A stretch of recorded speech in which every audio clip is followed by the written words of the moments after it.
Leaders are routinely confronted with philosophical dilemmas. Here's a classic one for our Trumptopian times: if you make enemies out of your friends and friends out of your enemies, where does that leave you?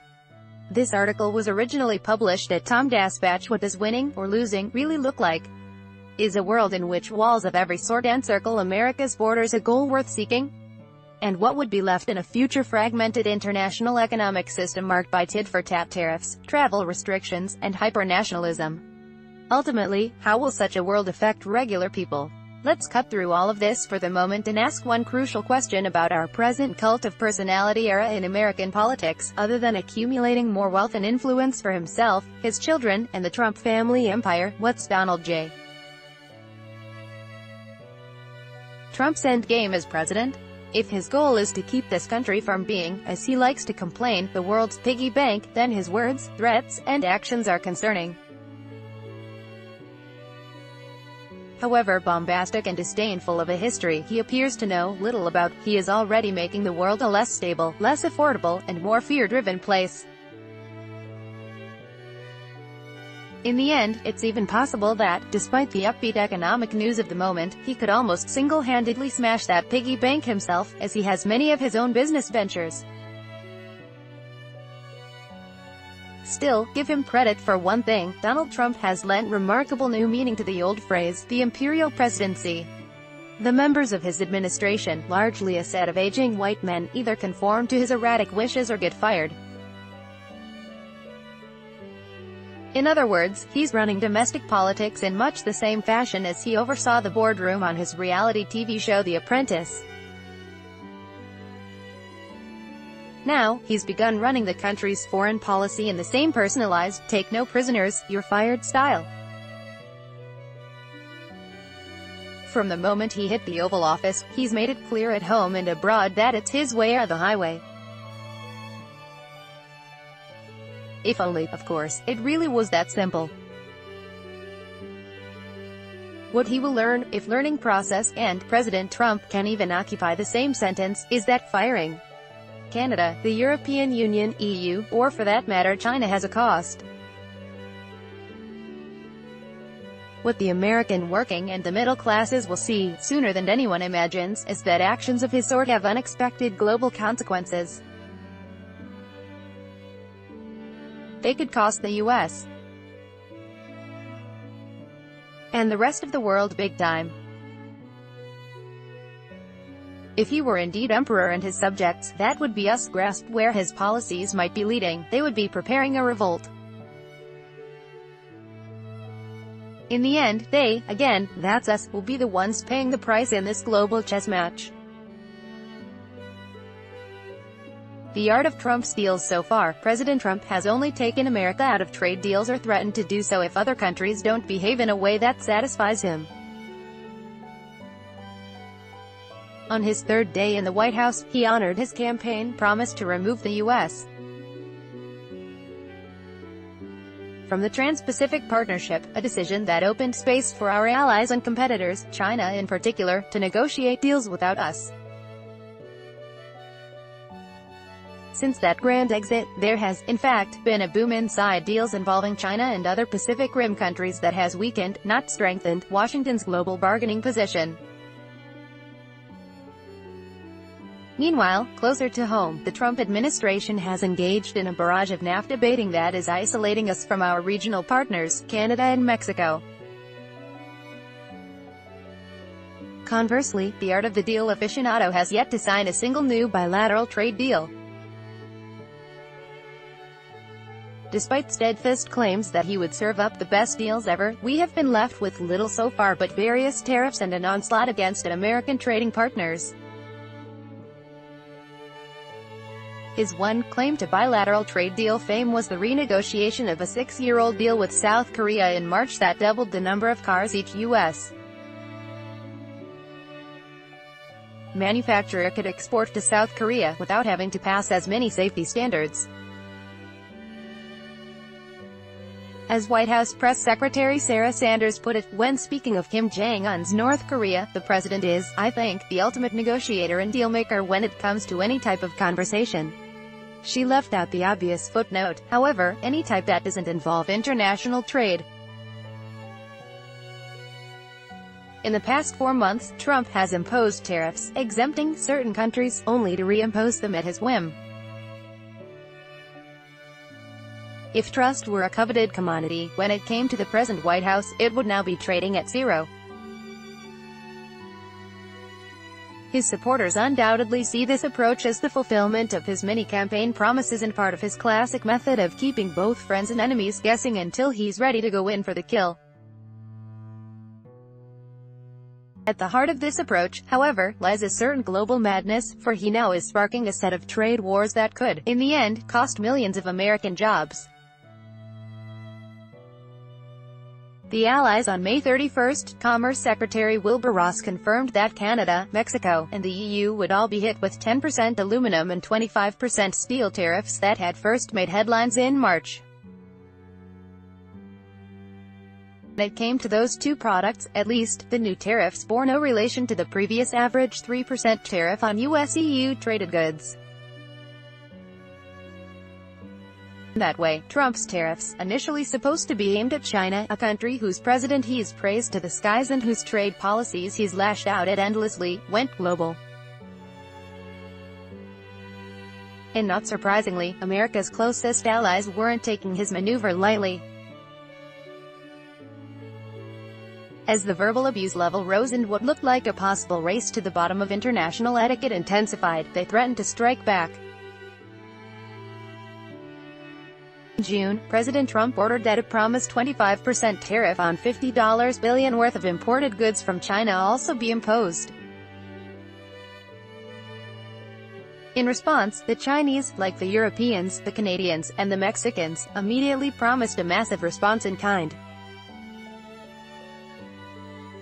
Trump countered by threatening another $200 billion in tariffs against China. In the meantime, the White House is targeting its initial moves largely against products related to that country's Made in China 2025 initiative, the Chinese government's strategic plan aimed at making it a major competitor in advanced industries and manufacturing. Meanwhile, Mexico began adopting retaliatory tariffs on American imports. Although it has a far smaller economy than the U.S., it's still the second largest importer of U.S. products, buying a whopping $277 billion of them last year. Only Canada buys more. In a mood of defiance stoked by the president's hostility to its people, Mexico executed its own trade gambit, imposing $3 billion in 15% to 25% tariffs against U.S. exports, including pork, apples, potatoes, bourbon, and cheese. While those Mexican revenge tariffs still remain limited, covering just 1% of all exports from north of the border, they do target particular industries hard, especially ones that seem connected to President Trump's voting base. Mexico, for instance, is by far the largest buyer of U.S. pork exports, 25% of which were sold there last year. What its 20% tariff on pork means, then, is that many U.S. producers will now find themselves unable to compete in the Mexican market. Other countries may follow suit. The result, a possible loss of up to 110,000 jobs in the pork industry.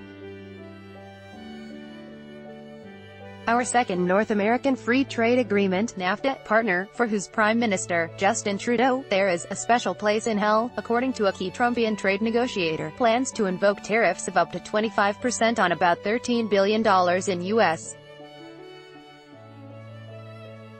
products beginning on July 1. Items impacted range from ballpoint pens and dishwasher detergent to toilet paper and playing cards, sailboats, washing machines, dishwashers, and lawnmowers. Across the Atlantic, the EU has similarly announced retaliatory tariffs of 25% on 200 U.S. products, including such American-made classics as Harley-Davidson motorcycles, blue jeans, and bourbon. Trump disses the former G7 as the explosive Group of Seven, or G7, summit in Quebec showed the Trump administration is increasingly isolating itself from its allies in palpable ways and, in the process, significantly impairing the country's negotiating power. If you combine the economies of what might now be thought of as the G6 and add in the rest of the EU, its economic power is collectively larger than that of the United States. Under the circumstances, even a small diversion of trade thanks to Trump-induced tariff wars could have costly consequences. President Trump did try one all-in poker move at that summit. With his game face on, he first suggested the possibility of wiping out all tariffs and trade restrictions between the U.S. and the rest of the G7, a bluff met with a healthy dose of skepticism. Before he left for his meeting with North Korean leader Kim Jong-un in Singapore, he even suggested that the G7 leaders consider removing every single tariff or trade barrier on American goods. In return, he claimed he would do the same for products from their countries. As it turned out, however, that wasn't actually a venture into economic diplomacy, just the carrot before the stick, and even it was tied to lingering threats of severe penalties. The current incipient trade war was actually launched by the Trump administration in March in the name of American national security. What should have been highlighted, however, was the possible national insecurity in which it placed the country's and the world's future.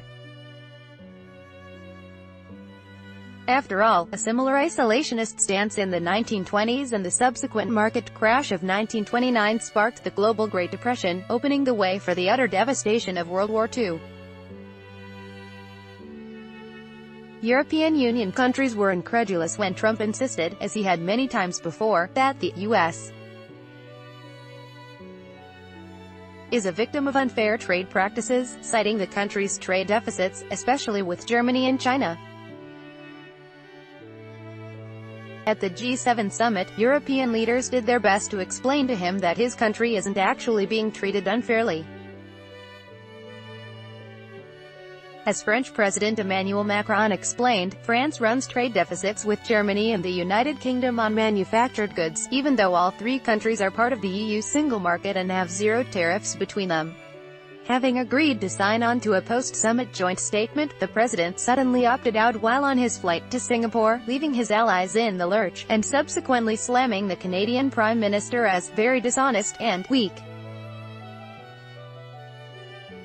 In that communiqué, signed by the other 6 summit attendees, they noted, "We strive to reduce tariff barriers, non-tariff barriers, and subsidies.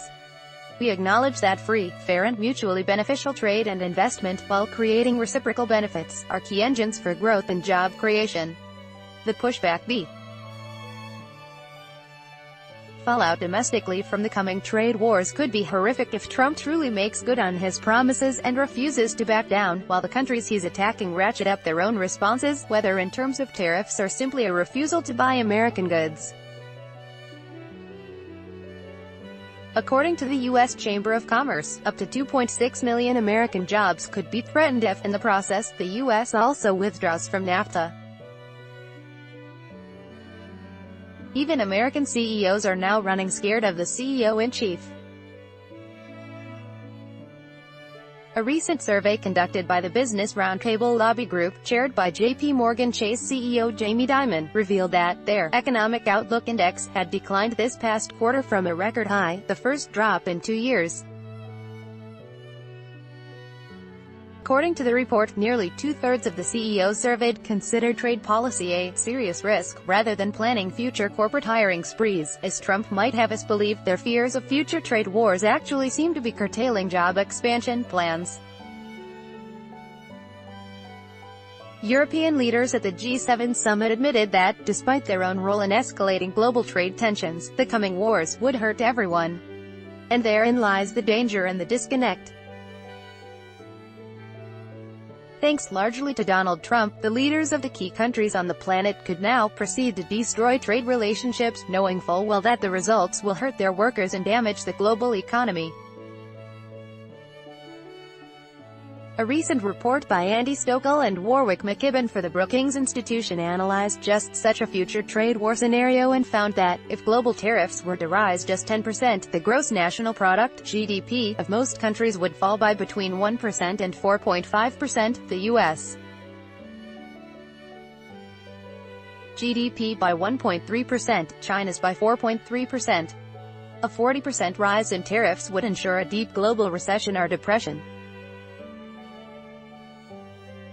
In the 1930s, it was the punitive U.S. Smoot-Hawley tariff that helped spark the devastating cocktail of nationalism and economic collapse that culminated in World War II.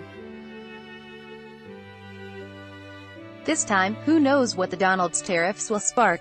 The end game: when trade wars escalate and geopolitical tensions rise, economies can be badly damaged, leading to a vicious cycle of aggressive responses. And here's the remarkable thing about the power of America's imperial presidency in 2018, Donald Trump could unilaterally slow, alter, or under certain circumstances even shut down various elements of global trade, and if he manages to do so, there will be a price to pay in jobs and in this planet's economic stability. Catalyzed by tweets, denunciations, insults, and the tariff-first shots of his administration, our allies will undoubtedly try to trade more with each other to close gaps that his trade wars open. Ultimately, that will hurt the U.S. and its workers, especially Trump's base. For instance, German carmaker BMW, Japanese carmaker Toyota, and other foreign car companies employ 130,000 people in the United States. If, in response to new tariffs on their products, they were to begin moving their operations to France or Mexico in retaliation, it's American workers who would lose out. But make no mistake, American allies, who rely on the staggeringly powerful U.S. market, will lose out too. Weighed down by tariffs, their products will become less competitive here, which is what Trump wants. However, that won't necessarily mean the end of trade deficits, it could just mean less trade everywhere, a situation that should bring to mind the global depression of the 1930s. And if you think Donald Trump is already a threat to world stability, imagine what might happen after years of economic duress. As was the case in the 1930s, when volatile conditions made it easier for dictators like Adolf Hitler to convince people that their economic woes stemmed from others, the path to a fire and fury world remains grimly open.